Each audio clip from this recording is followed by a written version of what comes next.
They gave a human soldier a tiny alien woman as a reward, not the quiet of fear, but the quiet of weight, old stone, old laws, old promises.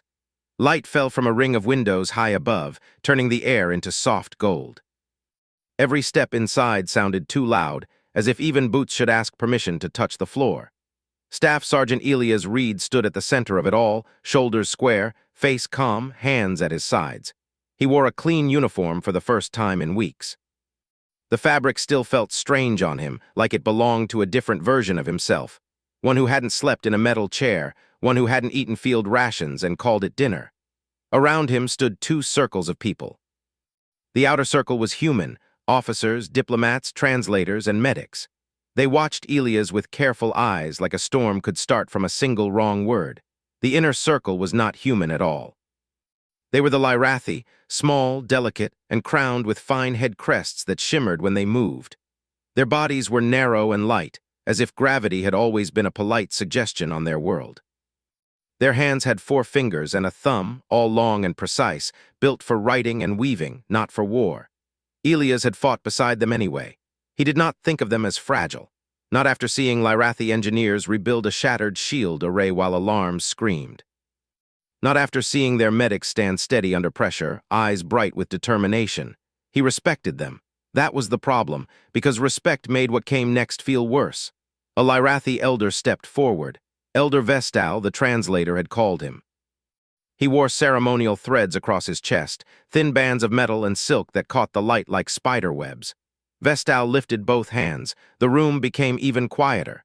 "Elias Reed," the elder said in a clear, musical voice. The human translator, a woman named Mina, spoke the words into Elias' earpiece a beat later, softer and more human.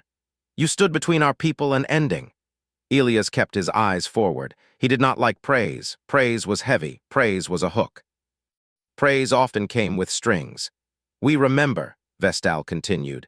"We remember the burning sky above our city. We remember the failing shield. We remember the panic. And we remember one human who did not run." In the outer circle, Elias heard a small shift, someone adjusting their stance, someone swallowing hard. Humans were not used to being honored in alien halls like this. It felt too much like history. Elias had been told to keep it simple. Accept the medal. Smile. Shake hands carefully because Lyrathi bones were lighter. Then leave. But he could feel deep in his stomach that this was not going to be simple. Vestal turned toward a low platform near the front of the hall. A curtain of pale fabric hung there like mist caught in a frame. 2 Lyrathi attendants stepped to either side and pulled the curtain open. Elias' breath stopped. A woman stood on the platform. She was Lyrathi, but smaller than any he had seen, tiny enough that the platform looked like a stage built for a child. She wore a simple robe with thin silver lines on the sleeves. Her crest was folded close to her head, like she was trying to take up less space. Her eyes, large and dark, watched the hall with careful focus. Elias realized something with a slow, cold clarity. She was not here to witness. She was here to be presented. Vestal lifted his hands again. "This is Seelan of the House of Quiet Rivers," he said. "A scholar, an oath-bearer, a bridge between peoples. She is our highest honor." Mina's translated voice softened the words in Elias' ear, but it could not soften the meaning. Elias looked from the elder to the small woman, then to the human diplomats. Their faces had tight expressions, surprise, confusion, and something like alarm. "Elder," Mina said aloud, stepping half a pace forward. She kept her tone respectful, but Elias could hear strain in it. "We appreciate the honor. Could you explain?" Vestal interrupted gently, as if this were obvious. "We bind peace with life," he said. "A life shared is a peace enforced by the heart." Elias felt heat rising behind his ears, not anger exactly, something sharper and cleaner. He had seen alien customs before. Humans had made mistakes before. Sometimes it was a translation problem. Sometimes it was a misunderstanding about symbols or gestures, but this did not feel like that.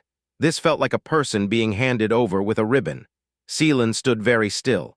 Her hands were clasped in front of her. Her posture was straight, but her throat moved as she swallowed. Elias did not know if she wanted this. He did not know if she had a choice. He did not know anything, except that his stomach was turning and his mouth tasted like metal. Vestal faced Elias again. "You saved our children," he said. "You saved our air and water. Your name will be sung in 3 cities, but songs are wind, medals are metal. We offer what cannot rust. We offer Seelan. A soft murmur moved through the Lyrathi circle, approval, reverence. To them this was sacred. To them this was right. To Elias it was wrong. He spoke before he could be stopped. No. The word was plain, simple. It fell into the hall like a stone into still water. Every human in the outer circle froze. The Lyrathi attendants stiffened. Elder Vestal blinked slowly as if he hadn't heard. Mina's eyes widened. Elias, she whispered under her breath, but he did not look at her. Elias took a careful step forward, not toward the elder but toward the platform. He kept his hands visible. He kept his movements slow like he was approaching a frightened animal, but Seelan was not an animal. That was the point. He stopped at a respectful distance and looked up at her. Seelan, he said, speaking clearly. He did not know if she understood English without the translator. He hoped the translation system caught his words anyway. Do you want this? The hall did not breathe. For a moment, Seelan's eyes flicked toward Elder Vestal, then back to Elias, then down to her own hands. Her crest trembled slightly the way a leaf trembles before a storm. She began in her own language. The translator took a second too long, like it was afraid of the answer. I was chosen, Mina's voice finally translated. It is an honor. Elias held her gaze. Chosen by who? Seelan's throat moved again. By the council, by tradition. That's not what I asked, Elias said, still calm, still careful. Did you choose it? Seelan's hands tightened together. The elder's voice rose, not angry, but firm. Human soldier, this is not how honors are questioned. The oath is clean, the purpose is peace. Elias looked back at Vestal. Peace doesn't start with taking someone's choice away, he said. His voice stayed steady, but the words were steel. A few humans shifted. One diplomat, Ambassador Hart, took a step forward, then stopped as if caught between duty and instinct. Elias continued. I will not accept a person as a reward. The translator rendered his words into Lyrathi. The reaction came like a wave, sharp intake of breath, crests lifting, whispers. Vestal's head tilted. Confusion, not cruelty, sat in his expression. You refuse our highest honor. I refuse the part where she becomes mine, Elias said. He pointed to himself once, then spread his hand open, palm up toward Seelan. She is her own. Seelan's eyes widened just a little, not fear, something else, something like being seen. Elias softened his tone. If your tradition is about peace, he said, then let it be about partnership, voluntary, equal. If she wants to work with us as an envoy, as a scholar, as a bridge, then good. That's an honor I can accept, but not like this. Vestal was quiet for a long moment. The elder's fingers moved, rubbing the ceremonial threads as if he could feel the pull of history through them. You do not understand our ways, Vestal said finally. Maybe not, Elias admitted. But I understand one thing, nobody should be handed over. Seelan looked down again, then slowly lifted her head. Her voice was small, but it carried. If I speak, she said in Lyrathi, will you listen? Elias nodded at once. Yes. Ambassador Hart reacted like that was the real danger. His mouth opened, then closed. He glanced at Mina, who looked just as tense. Vestal watched Seelan with the careful expression of someone seeing a crack in a wall that had never moved before. Seelan took a breath. Her crest lifted slightly, not wide, but enough to show a hint of color, deep green threaded with silver. I was told the human would be pleased, she said. The translator spoke quickly now, trying to keep up. I was told it would secure our future. That my life would become a treaty that cannot break. Elias did not move. He did not interrupt. He simply listened. Seelan's gaze shifted to the Lyrathi elders. I was not asked what I wanted, she said, voice still calm, but sharper now. Because wanting is not part of the ritual. The hall seemed to tighten around her words. Elias felt something in his chest, sadness, maybe, and respect. She was small, but her voice was not. Seelan turned back to Elias. If I choose, she said, and if it is respected, then the peace is stronger. Elias nodded again. Exactly. Elder Vestal's crest flickered. His fingers trembled once, barely visible. He looked around at the other elders, and Elias saw the trouble there. Not anger, but fear of change. Fear of breaking something ancient. Ambassador Hart finally stepped forward. He kept his smile polite, but it looked forced. Elder Vestal, he said, humanity honors your friendship deeply. We also have traditions. One of ours is consent. A promise means nothing if it is forced. Mina translated, her voice steady now. She sounded relieved to have a path. The elder listened. He did not respond at once. Elias realized his heart was pounding. He had spoken out in front of 2 species in a hall built for obedience. He could have caused an incident that would echo across systems, but if he stayed silent, what would that make him? Vestal finally lifted his hands again, slowly. The ritual was meant to prevent war, he said, to make betrayal unthinkable. Elia's voice was quiet. Then make betrayal unthinkable because you respect each other, he said, not because someone is trapped. Seelan stood taller. Her robe looked less like a gift wrapping now and more like a uniform. Vestal's eyes closed for a brief moment. When he opened them, his voice had changed, still formal but less certain. Then we must speak, he said. Not in ceremony, in council. A murmur moved through the Lyrathi circle again, but different this time. Uneasy, curious, the elder turned toward Seelan. Will you step down? He asked, as if realizing only now that she had been placed above everyone like an object. Seelan hesitated. Elias held out his hand, not to touch, not to claim, but to offer support if she wanted it. He kept it still, steady, like a bridge. Seelan looked at his hand, then she stepped down the small stair on her own. She did not take his hand, she did not need to. But she stopped beside him, close enough to show she was choosing her place. The hall remained silent, but it was a different silence now. Not the silence of tradition, the silence of something new being born. And somewhere inside that heavy, ancient room, Elias Reed understood the truth of what had just happened. The war had ended weeks ago. But the real fight, the fight for what peace would mean, had just begun. The walls curved inward like the inside of a shell, layered with symbols etched deep into pale stone. Soft light came from glowing lines in the floor, moving slowly like a calm tide. The room was designed to make voices echo just enough that every word felt important. Elias Reed stood near the center with Seelan beside him. This time, she was not on a platform. That alone changed everything. The Lyrathi elders formed a half-circle across from them. Elder Vestal stood in the middle, hands folded, crest dim but alert. Other elders watched in silence, their crests shifting colors in slow, thoughtful patterns. Behind Elias, the human delegation waited, Ambassador Hart, Mina the translator, and 2 security officers who looked very uncomfortable not holding weapons. No one spoke at first. The silence stretched, but it was not empty. It was full of questions. Seelan broke it. I thank the council for allowing this discussion, she said in her language. Her voice was steady, though Elias could sense tension in her posture. This is not customary, I know this.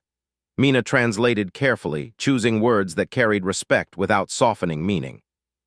Elder Vestal inclined his head. You are permitted to speak, he replied, because events have already moved outside custom. His eyes shifted briefly to Elias, not with blame, with curiosity. Seelan drew a slow breath. The ritual of life binding was created after the river wars, she said, when our people nearly destroyed ourselves through broken alliances. Several elders' crests dimmed at the memory. The ritual worked, Seelan continued. No bonded peace has ever failed. That is why it is sacred. Elias listened closely. He kept his hands still, his stance neutral. He was a soldier, not a politician, but he knew when to stay quiet. Seelan turned slightly, including Elias in her vision, without looking directly at him. But the ritual assumes something, she said. It assumes that peace must be forced to last. A ripple of discomfort moved through the elders. Vestal responded calmly. Peace must be protected, he said. History proves that desire alone is not enough. Elias spoke then, carefully. History also shows that forced peace breaks the moment pressure changes, he said. Humans learned that the hard way. Mina translated. One of the elders shifted sharply, crest flashing a warning color, but Vestal raised a hand to still them. Explain, the elder said. Elias nodded once. We tried empires, chains, threats. They held for a time, but they always broke. What lasted were alliances where people stayed because they wanted to. Seelan looked at him briefly. Something passed between them, recognition, not agreement, but shared ground. She turned back to the council. I do not reject our past, she said. I ask if our future can grow beyond it. The words settled into the chamber. Ambassador Hart stepped forward half a step. Humanity does not wish to erase Lyrathi tradition, he said smoothly. We wish to understand it and ensure no one is harmed by misunderstanding. One elder, shorter and broader than the others, spoke sharply. The human soldier already harmed it, they said. By refusing publicly. Elias met their gaze. If my refusal caused harm, he said, then I accept responsibility, but I won't accept honor that costs someone else their voice. The translator finished and the chamber went quiet again. Seelan felt something strange then. Relief, not because the situation was safe, it wasn't, but because, for the first time since she had been chosen, she was not alone in the weight of it. Elder Vestal studied her. "You speak of choice," he said. "Tell us plainly, if the ritual were voluntary, would you choose it?" The question landed hard. Seelan's hands tightened at her sides. This was the question no one had asked before, not the council, not her house, not even herself, not fully. She looked down at the glowing floor lines, watching them flow. "If the ritual meant losing myself," she said slowly, "then no." Several elders stiffened. "If it meant partnership," she continued, "with the freedom to walk away, then maybe, but only if both sides could say no at any time." Elias felt a quiet surge of respect. She wasn't burning bridges, she was building something new. "That would weaken the bond," an elder protested. "It would make peace uncertain." Elias answered before Hart could. "Peace is always uncertain," he said. "That's what makes choosing it meaningful." Mina translated, her voice clear and firm. Vestal turned his gaze fully on Elias now. "You are a soldier," he said. "Your kind makes peace by standing ready for war." Elias did not flinch. "We stand ready so we don't have to use it," he said. "And when we do, we live with the cost. That's why we care how peace is made." Seelan watched the exchange closely. The human soldier was not loud, not dramatic, but his words carried weight because he was willing to bear consequences. That, she realized, was another kind of strength. The elders began to speak among themselves, voices overlapping softly. Crests shimmered with debate colors, blue for caution, amber for concern, green for possibility. Time passed. Finally, Vestal raised both hands. Silence returned. "The council acknowledges that a fracture has formed," he said, "not between our peoples, but within our understanding." Seelan's crest lifted slightly. "We cannot change the ritual today," the elder continued, "but we can suspend its enforcement in this case." One elder reacted sharply. "Elder," Vestal cut them off with a glance. "The peace with humanity matters," he said, "and so does the will of those who carry it." He turned to Seelan. "You will not be bound," he said. "You will not be claimed. Instead, you will be designated an independent envoy." Seelan's breath caught. Elias felt something loosen in his chest. "You will study humanity," Vestal went on, "and report honestly, not as a symbol, as a voice." The elder then looked at Elias. "And you," he said, "will not be honored as tradition intended." Elias nodded. "Understood."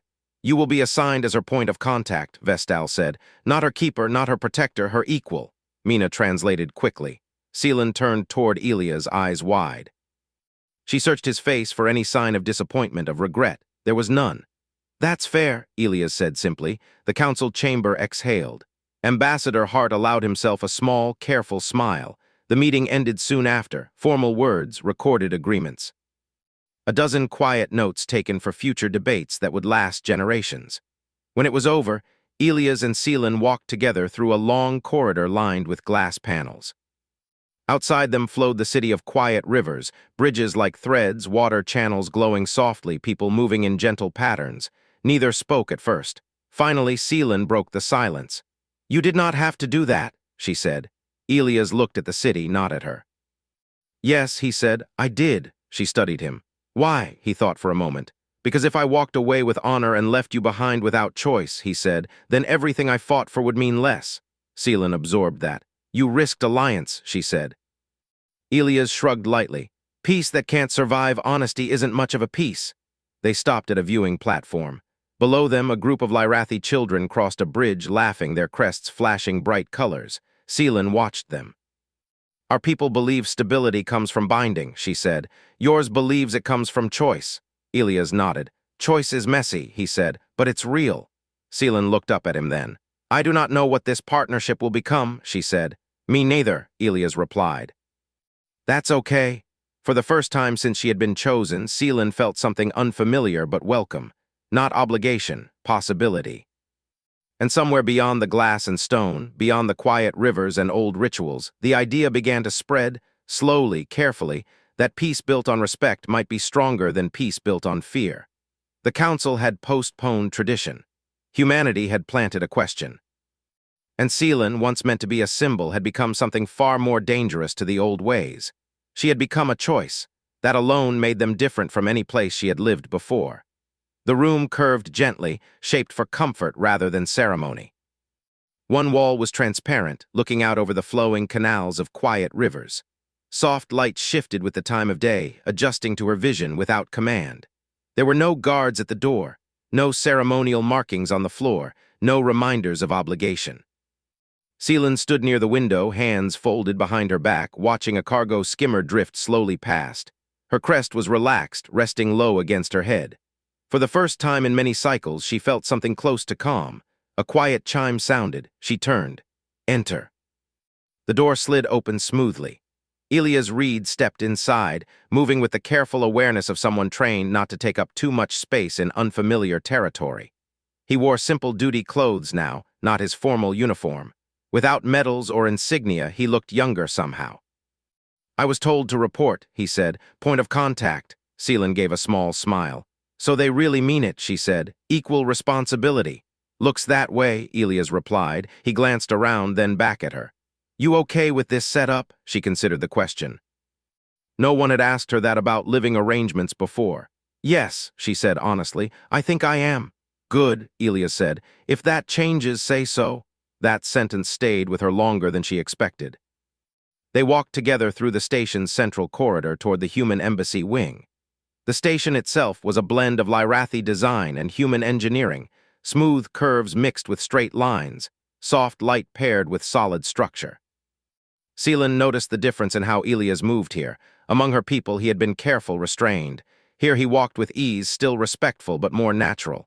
"You are more relaxed," she observed. Elias nodded. "Yeah, this place feels like neutral ground." She thought about that. "Neutral does not mean empty," she said. "No," Elias agreed. "It means shared." Their first official task was simple, observation. Seelan was to learn about human culture beyond military reports and trade summaries. Elias was there to explain, not defend. The embassy commons was busy. Humans moved in loose groups, voices overlapping, laughter cutting through the low hum of machines. A few turned to look when Seelan entered, curiosity flashing across their faces, but no one stared for long. One human child stopped near her, tugging at an adult's sleeve. "Why is she so small?" The adult crouched. "Because people come in different sizes," they said gently. Seelan's crest flickered with surprise. No offense, no fear, just fact. She felt something shift inside her chest. They spent hours walking, talking, watching. Seelan asked questions. Elias answered honestly, even when the answers were uncomfortable. "Your people fight each other often," she said at one point. Elias nodded. "We used to more. Now we argue a lot instead." She tilted her head. "That is progress." "Usually," he said. "Not always pretty, though." She found that humans laughed easily. They argued openly, sometimes loudly, but also apologized in ways that felt sincere. They questioned authority without seeming to fear it. It was strange and fascinating. Later, they sat in a quiet meeting room overlooking a docking bay. Ships from different species came and went like slow-moving stars. Seelan folded her hands on the table. "My people believe stability comes from structure," she said. "Yours seems to come from motion." Elias thought about it. "We don't trust anything that can't change," he said. "Change hurts, but it also fixes things." She considered that. "For us, change is something to be contained." "Yeah," he said softly. "We noticed." She did not take offense. It was true. Their second assignment came sooner than expected. A group of Lyrathi traditionalists requested a private meeting with Seelan alone. The request unsettled her. Her crest tightened slightly as she read the message. Elias noticed at once. "You don't have to go alone," he said. "They asked for me specifically," she replied. "Then I'll wait right outside," Elias said. "Your choice." She hesitated, then nodded. That would help. The meeting chamber was smaller than the council room, darker, more intimate. 3 elders waited inside. Their crests were bright with restrained emotion. "Seelan of Quiet Rivers," one began, "you stand at a dangerous crossing." "I know," she said. "You weaken our traditions," another said bluntly. Seelan lifted her chin. "I question them," she corrected. "There is a difference." "Your bond was meant to secure peace," the first elder said. "Now peace rests on uncertainty." Seelan met their gaze. "Peace that requires silence is already broken." The elders exchanged looks. "You speak like a human," one accused. Seelan did not deny it. "I speak like myself." They warned her of unrest, of factions watching, of traditions that did not bend easily. She listened. She did not retreat. When the meeting ended, she exited with steady steps. Elias straightened immediately when he saw her. "You okay?" he asked quietly. "Yes," she said, "but the pressure will grow." Elias nodded. "That happens when change starts working." That night, Seelen could not sleep. The city lights outside her window flowed endlessly. Her thoughts moved the same way, circling questions of identity, duty, and the future she had stepped into. A soft knock came at her door. She paused, then opened it. Elias stood there holding 2 cups. "Human sleep aid," he said. "Warm, not medicine." She accepted one, curious. The scent was mild, earthy. "Thank you," she said. They sat near the window, quiet, the city reflected in the glass between them. "I did not expect to feel this unsettled," Seelen admitted. Elias took a slow sip. "You pulled on a thread that's been tight for a long time," he said. "Stuff moves when you do that." "Do you regret it?" she asked. "No," he said immediately. "Do you?" She thought carefully. "No," she said, "but I am afraid." "That's fair," Elias said. "Bravery usually comes with fear." She studied him. "You speak as if you have done this before." "Not exactly like this," he said. "But I've stood up to systems bigger than me. They don't like it." "What happens?" she asked. "Sometimes they change," he said. "Sometimes they push back hard." She looked down at her cup. "If this causes harm," Elias shook his head. "Change always feels like harm to the old ways," he said. "That doesn't mean it is." The next days proved his words true. Messages arrived from other species. Some praised humanity's stance. Others warned that interfering with ancient customs was dangerous. Within the Lyrathi population, debates spread. Seelen began receiving requests from scholars, workers, even young oath-bearers. They wanted to talk, to ask questions they had never been allowed to ask out loud. She answered everyone she could. Elias watched it happen with quiet concern and quiet pride. "You're becoming a symbol," he told her one evening. She frowned. "I did not want that." "Yeah," he said, "but symbols don't always ask permission." She sighed. "I wanted to be a bridge." "Sometimes bridges become landmarks," Elias said. One afternoon, a junior Lyrathi engineer approached Seelen in the public forum. "Is it true," they asked nervously, "that humans refuse rewards that take choice?" "Yes," Seelen said. "They do." The engineer's crest flickered. "Then perhaps our rewards should change." The word spread, not loudly, not quickly, but steadily. That night, as Seelen and Elias stood watching ships leave the station, she felt the weight of it all press down again. "This is bigger than me," she said quietly. Elias nodded. "It always is." She looked up at him. "Will humanity stay?" "As long as you want us here," he said. That answer mattered more than any treaty. Seelen straightened, her crest lifting with quiet resolve. Then she said something that surprised even herself. "Then I choose to continue." Elias smiled, not wide, not loud, but real. And somewhere in the deep systems beyond the station, the idea continued to move, not as a demand, not as a conquest, but as a simple, powerful question. What if peace was chosen every day instead of enforced once, not in walls or lights, but in behavior? Seelen noticed it first in small things. People paused longer when they spoke to her. They asked questions instead of giving instructions. Some even waited for her answer. That had never happened before. She stood in the central forum, a wide open space filled with soft light and moving walkways. Above, transparent panels showed the stars, calm and distant. Below, Lyrathi citizens moved through their daily routines, engineers, scholars, traders, students. And now watchers, not hostile, not welcoming, curious. Elias stood a short distance behind her, hands clasped loosely in front of him. He did not hover, but he stayed close enough to be seen. It was a balance he had learned carefully. "She's really doing it," one human technician whispered nearby. Elias heard it. He did not respond. Seelen was speaking to a group of young oath-bearers. They were newly trained, their ceremonial threads still bright and new. Their crests flickered between uncertainty and excitement. "You are not telling us to abandon tradition," one of them said. "No," Seelen replied calmly. "I am asking you to understand why it exists." "And then," another asked. "And then decide if it still serves you," she said. The oath-bearers exchanged looks. That kind of choice had never been offered before. When the group dispersed, Seelen exhaled slowly. Her crest lowered, signaling fatigue. Elias stepped forward. "You handled that well." "I was terrified," she admitted. "Most good conversations start that way," he said. They walked together toward the observation ring. The floor beneath them hummed softly, adjusting to their steps. Around them, life continued, quiet, busy, unaware that something fundamental was shifting. Seelen stopped suddenly. Elias noticed at once. "What is it?" She pointed to a display panel nearby. It showed a public announcement from the council. The symbols glowed softly. She read it quickly, her crest tightened.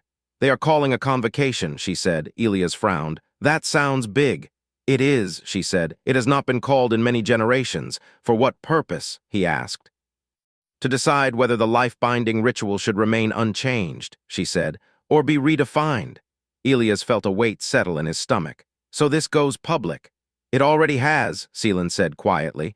The convocation was scheduled for 3 cycles later. In that time, pressure increased. Supporters came openly now. Workers left quiet symbols near Seelan's quarters, small woven threads, marks of respect. Scholars requested debates. Young people asked her how humans learned to question authority without breaking society. But opposition grew too. Traditionalists spoke loudly in old forums. They warned that weakening rituals would invite chaos, that humans were changing Lyrathi ways for their own benefit. Seelan heard the whispers. She read the messages. She did not stop. One evening, Elias found her sitting alone in the commons, staring at a projection of old Lyrathi history. Images of ancient councils, wars, and treaties flowed slowly. "You're carrying this pretty hard," he said gently. She looked up. "I am afraid of being wrong," she said. "That's honest," Elias replied. "Leaders who aren't afraid of that usually cause trouble." She studied him. "You do not try to control how this ends." "No," he said. "That's not our place." "Your people could gain much if the ritual ended," she said. Elias nodded. "Maybe. But if change only happens because it benefits us, then it's not real." That answer stayed with her. The day of the convocation arrived. The main chamber filled slowly, then all at once. Thousands of Lyrathi gathered, physically and through projection. Their crests filled the room with color and motion like a living painting. Humans were present only as observers. Elias stood beside Seelan, not in front, not behind. Elder Vestal stood at the center. "This convocation is called to examine a fracture," he said. "Not of alliance, but of meaning." Seelan felt every gaze turned toward her. "You," Vestal said, "began this." Seelan stepped forward. She did not raise her voice. She did not dramatize. She spoke plainly. "I was chosen as a symbol," she said. "I accepted because I believed it was right. Then I learned I had never been asked." A murmur moved through the chamber. "Our ritual was created to prevent betrayal," she continued. "But it also prevents consent." Some crests flashed sharply, others dimmed. She lifted her chin. "I do not say our ancestors were wrong. I say they solved the problem they faced. We face a different one now." An elder interrupted. "You risk weakening our bonds," Seelan turned to them. "Or strengthening them," she said, "by making them chosen, not imposed." Silence followed. Then Vestal gestured. "The human may speak." All eyes turned to Elias. He took one step forward. "I'm not here to tell you how to live," he said simply. "I'm here to explain how we learned something the hard way." He spoke of history, of control that failed, of peace treaties that only lasted when both sides stayed by choice. "We don't trust peace that needs a cage," he said, "because cages break." The translator carried his words across the chamber. An elder spoke sharply. "And when choice leads to betrayal," Elias met their gaze. "Then you face it," he said, "together, not by owning someone ahead of time." The chamber filled with low conversation. Seelan stood quietly while the elders debated. Time stretched. Finally, Elder Vestal raised his hands. "The convocation will vote," he said. "Not to erase the ritual, but to change its nature." The decision was close, painfully close. But when the result appeared, Seelan's breath caught. The life-binding ritual would remain, but only as a voluntary covenant, entered freely, dissolvable by choice. No one would be assigned. No one would be claimed. The chamber erupted not in chaos, but in emotion, relief, anger, fear, hope. Seelan felt her legs weaken. Elias noticed instantly and moved closer, steady but unobtrusive. "You did it," he murmured. "No," she said softly. "We did." In the days that followed, the galaxy noticed. Other species sent messages. Some praised the decision, others warned it would spread unrest. But among the Lyrathi, something remarkable happened. People talked, openly. Young oath-bearers asked elders why things were done. Elders, for the first time, answered instead of silencing. Seelan became busier than ever. Meetings, discussions, arguments that ended not in punishment but in thought. One evening, exhausted, she stood again by her window. Elias joined her. "You changed a civilization," he said quietly. She shook her head. "I opened a door," she said. "They walked through it," he smiled. "That's usually how it works." She looked at the stars. What happens now? Now, Elias said. Now comes the hard part. Living with choice, she nodded. For the first time, she did not feel small, not because she stood taller, but because the space around her had finally grown, and somewhere far beyond the station, other civilizations began to ask the same question, if the Lyrathi could change. What else was possible? After the convocation, the station felt louder, not in sound, but in movement. People stopped in hallways to talk. Small groups formed and reformed, arguing, questioning, thinking. The old calm was still there, but now it moved around something new. Choice. Seelan felt it everywhere she went. She stood in a learning chamber filled with young Lyrathi scholars. The walls displayed flowing text and images, shifting as questions were asked. This session had not been planned by the council. The scholars had requested it themselves. That alone would have been unthinkable before. You say the ritual can be dissolved, one scholar said, but what if someone leaves and causes harm? Seelan answered carefully. Then we respond to the harm, she said, not by removing choice from everyone else. Another asked, what if choice makes people selfish? Seelan tilted her head. Then we teach responsibility, she said, not obedience. The room grew quiet. Elias watched from the side, arms relaxed, expression thoughtful. He had seen this kind of moment before, when people realized the world had more room in it than they were told. After the session, Seelan felt drained. This is harder than ceremony, she said as they walked. Elias nodded. Ceremony gives answers, this gives questions. Questions do not let you rest, she replied. No, he said, but they let you grow. Not everyone welcomed that growth. 2 cycles later, Seelan received a formal summons, not a request. A summons. She read the message twice, her crest tightening. What is it? Elias asked. A closed council review, she said. They want me to account for my influence. Elias frowned. That sounds dangerous. It is lawful, she said, but it is also pressure. He was quiet for a moment. You don't have to go alone, she shook her head. If I do, it proves their fear correct, that I need protection. Elias accepted that. Then I'll wait. The chamber was smaller than the convocation hall. Only 5 elders sat inside. Their expressions were controlled, their crests muted. Elder Vestal was among them. Seelan of Quiet Rivers, he said, you have become a focal point. Yes, she replied. One that disrupts balance, another elder said. Seelan did not deny it. Balance is not the same as stillness, she said. A murmur of disapproval moved through the elders. You encourage questioning, one said sharply. You weaken certainty. I encourage understanding, Seelan replied. Certainty that cannot be examined is fragile. Vestal studied her. Do you believe you speak for all Lyrathi? No, Seelan said immediately. I speak for myself, others speak because they choose to. That is the problem, an elder snapped. Choice spreads faster than control. Seelan felt a chill at that honesty. Vestal raised a hand. Enough, he said. He turned to Seelan. Answer one question truthfully. Do you intend to continue this path? Seelan met his gaze. Her voice did not shake. Yes. Silence followed. Finally, Vestal nodded. Then understand this. Some will resist you openly, others quietly. Not all resistance will be fair. I understand, Seelan said. You may go, he said. When she exited the chamber, Elias was waiting exactly where he said he would be. He took one look at her crest and posture. That bad? Worse later, she said honestly. They walked in silence for a while. You can step back, Elias said finally. You've already changed a lot. Seelan stopped and looked at him. If I step back now, she said, others will learn that speaking up is only safe at the beginning. He nodded slowly. Then you'll need support. Yes, she said, not protection, support. That distinction mattered. Support came from unexpected places. A group of workers from the lower maintenance rings requested a meeting. They had never spoken to an envoy before. We heard you said choice matters, one of them said nervously. Yes, Seelan replied. They exchanged looks.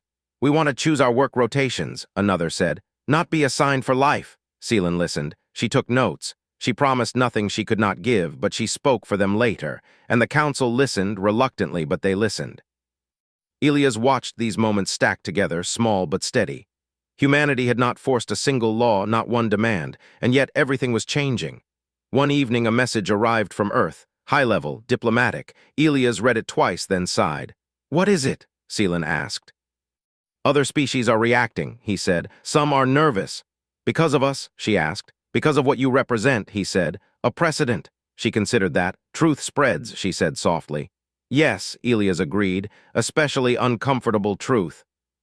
The message requested Elias' presence at a cross-species forum. Observational only. No statements.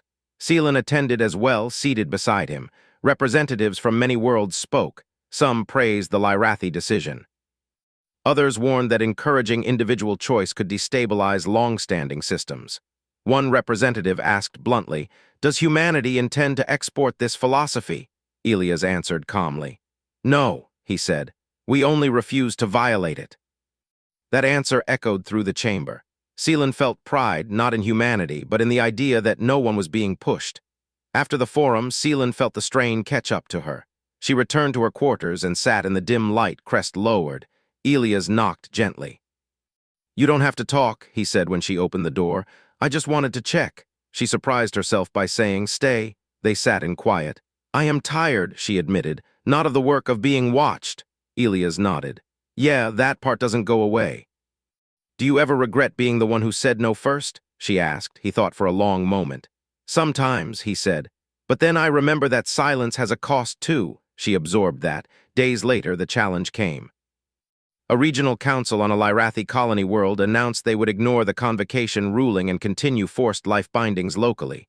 The news spread fast. Fear followed. Seelan felt it hit like cold water. "This is it," she said quietly. "The fracture." Elias read the report. "They're testing how serious the change is," he said. "What if the council does nothing?" she asked. "Then choice becomes optional," Elias said. "Which means it's gone." Seelan straightened. "I need to go there," she said. Elias looked up sharply. "That's risky." "Yes," she agreed, "but necessary." The council argued. Some warned against escalation, others feared embarrassment. In the end, they allowed it. Seelan traveled to the colony, not with soldiers, not with threats, but with words. She stood before the regional leaders and spoke plainly. "You can hold to old ways," she said, "but you cannot claim to represent us while denying choice." They accused her of weakness, of being shaped by humans. She did not deny the influence. "I was shaped by being asked," she said. The colony leaders hesitated. Workers spoke up. Families, those who had never had a voice before, the decision did not change overnight, but it cracked. When Seelan returned, exhausted and pale, Elias was waiting. "You shouldn't have had to do that alone," he said. "I wasn't alone," she replied. "I carried every voice that spoke." He smiled faintly. "That's a heavy load." "Yes," she said, "but it's mine." As news of the colony spread, something shifted across the alliance, not rebellion. Conversation. And that Elias realized was more powerful than force ever was. The galaxy had not seen a war start. It had seen something more unsettling, a civilization choosing to listen. And no one knew where that would end. But everyone knew it could not be undone, not with fleets or threats, but with questions. Messages arrived at the station daily now, formal requests, cautious inquiries, quiet invitations to talk. Some came from old allies. Others came from civilizations that had never spoken directly to the Lyrathi or to humans before. They all asked different versions of the same thing. "Is this real?" Seelan stood in a communications chamber, watching lines of light form and dissolve as transmissions ended. Her crest was lifted, alert but tired. "They are afraid," she said. Elias leaned against the wall nearby. "Yeah," he said, "change does that." "They are not afraid of war," Seelan continued. "They are afraid of losing control." Elias nodded. "That's usually what it is." The council had created a new role for Seelan, temporary, carefully named, and debated far too long before approval. Observer of voluntary accord. It had no enforcement power, no command authority, but it gave her something far more dangerous, a voice. Today, she was preparing for the largest forum yet. Not a convocation, not a council review. A multi-species assembly requested by 3 neutral systems and hosted on a shared station. Humans would attend. Lyrathi would attend. Others would watch. Elias adjusted the small translation unit on his wrist. "You ready?" "No," Seelan said honestly, "but I am going." "That's usually enough," he replied. The assembly hall was vast, designed to avoid favoring any one species. Platforms adjusted height automatically. Lighting shifted gently to accommodate different vision types. When Seelan stepped into the chamber, conversation softened, not silence, attention. She took her place at a central platform, not elevated, not lowered, equal. Elias stood off to the side with the human delegation. He did not speak unless asked. That was intentional. The first speaker was from a rigid hierarchical species known for strict control of its population. "You argue for choice," the representative said. "But what of stability? What of systems that rely on obedience to function?" Seelan answered calmly. "Then ask whether those systems serve the people or simply preserve themselves." A murmur spread. Another representative spoke. "Your changes caused unrest on one of your colony worlds."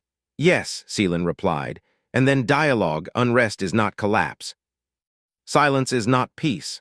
Elias watched the room closely. He saw discomfort, resistance, but also curiosity. Then a question came that shifted everything. A representative from a small trade federation asked, "Did humanity demand these changes?" Seelan did not look at Elias when she answered. "No," she said. "They refused to accept a reward that violated consent. Everything after that was our choice." All eyes turned to the human side. The moderator gestured to Elias. "Human representative, do you wish to respond?" Elias stepped forward slowly. "We didn't plan this," he said simply. "We didn't push it, we just didn't cross a line." "What line?" someone asked. "The one where a person becomes property," Elias said. The words were plain, they carried far. The assembly did not end with agreement, but it ended with something else. Respect. In the days that followed, subtle changes spread across the alliance networks. A treaty draft here added a voluntary exit clause. A labor agreement there included renegotiation rights. Small things, quiet things, but irreversible. Not everyone approved. A coalition of authoritarian systems issued a joint statement criticizing humanity for moral disruption and the Lyrathi for cultural instability. The words were sharp. The threat behind them was subtle. Elias read the report in the quiet of the observation ring. Seelan stood beside him, watching stars drift slowly past. "They are drawing a line," she said. "Yes," Elias replied. "They're hoping others won't cross it." Seelan's crest dimmed. "And if they push?" Elias was quiet for a moment. "Then we don't move the line," he said. "We hold it." That was the difference. Humanity was not advancing, it was standing still, and forcing the galaxy to decide whether to move forward or step back. Pressure mounted. Trade slowed with certain systems. Information channels grew tense. Rumors spread that humanity was dangerous, not because of weapons, but because of ideas. Seelan felt the weight of it deeply. One evening, she stood alone in the commons, watching people pass. A young Lyrathi approached hesitantly. "My parents say I should not speak to you," the youth said. Seelan lowered herself slightly to be closer. "And what do you want?" The youth's crest flickered. "I want to understand." Seelan smiled softly. "Then sit." They talked for a long time. Elias watched from afar, feeling something unfamiliar tighten in his chest. Hope, maybe, or responsibility. Later that night, a secure message arrived for Elias. From Earth, high priority, he read it slowly. "What is it?" Seelan asked. "Earth's position is being challenged," Elias said. "Some systems are pushing for sanctions, not military, political." "And Earth?" Seelan asked. Elias smiled faintly. "Earth says we don't change our principles for comfort," she nodded. "That will cost you." "It already has," he said. "Worth it." The real test came sooner than expected. A neutral system requested mediation, two species on the edge of conflict, old treaties, forced population controls, no trust left. They requested human facilitation, not command, not enforcement. Facilitation, the council hesitated. Sending Seelan would be symbolic, sending Elias would be provocative, sending both would be unprecedented. In the end, they went together. The mediation chamber was tense. Accusations flew, old wounds reopened. Seelan listened. Elias listened. They did not lecture, they asked questions. Did anyone choose this treaty? What happens if someone wants to leave? What are you protecting and from whom? It took time, days, but something shifted, not peace, understanding. The final agreement did not solve everything, but it included one sentence that mattered. Participation is voluntary and subject to review. When the mediation concluded, news spread quickly. Not that humanity had won, but that conflict had eased without force, without threats. Without ownership, the reaction was mixed. Some systems leaned in, others pulled away. The alliance did not break, but it rearranged itself. Back on the station, Seelan stood before the council again. "You have changed more than you intended," one elder said. Seelan inclined her head. "So have you." Vestal watched her carefully. "Do you understand the risk?" "Yes," Seelan said. "Do you understand the cost of refusing change?" Silence followed. Then Vestal spoke quietly. "Yes." That admission mattered.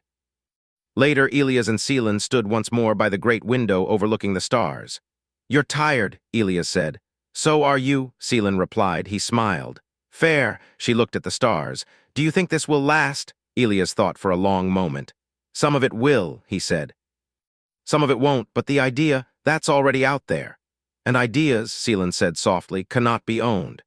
"Exactly," Elias replied. "In distant systems, leaders argued. In quiet rooms, individuals asked questions they had never dared ask before." Humanity did not rule the galaxy. It did not command it. But it had done something far more unsettling.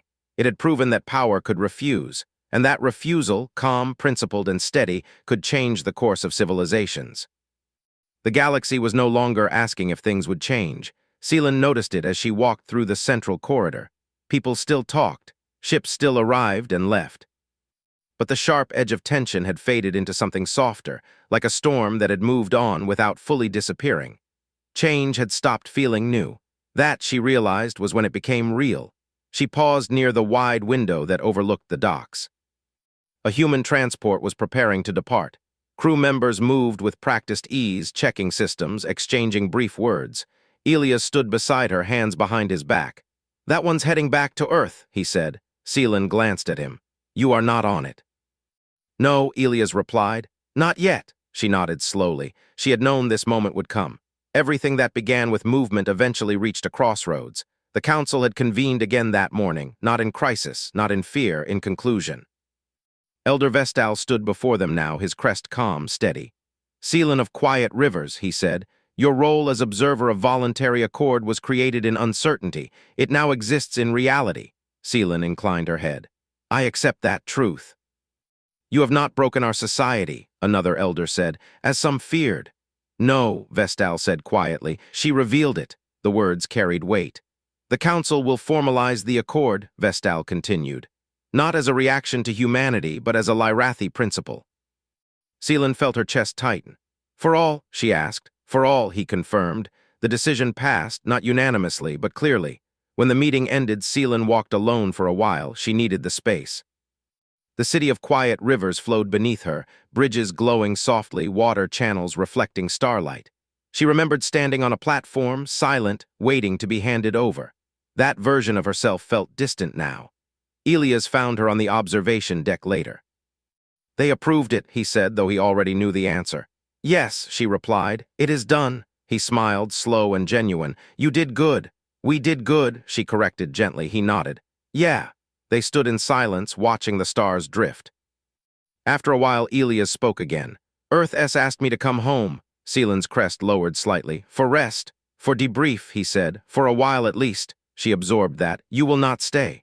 "Not permanently," he said. "But humanity will." She looked at him then. "And you?" "I'll be back," Elias said. "Just not like this." She studied his face, searching for certainty. She found honesty instead. "That is enough," she said. The farewell was simple. No ceremony, no platform, just two people standing by a window. "Before you go," Seelan said, "there is something I wish to ask." Elias turned fully toward her. "Anything." "When you said no that day," she said, "did you know what it would cause?" He shook his head. "No, I just knew what I couldn't accept." She nodded.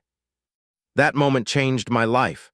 Elias looked down briefly. "It changed mine too." She lifted her crest slightly, a Lyrathi gesture of respect. "Then go knowing this," she said. "You did not take something from us, you gave something back." Elias swallowed. "That means a lot." They clasped forearms briefly, human and Lyrathi equal height now because she stood on a low step by choice, not design.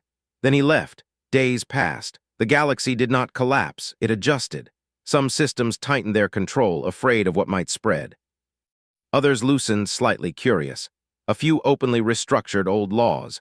Humanity did not celebrate. It documented. It shared processes, not demands, case studies, not ultimatums.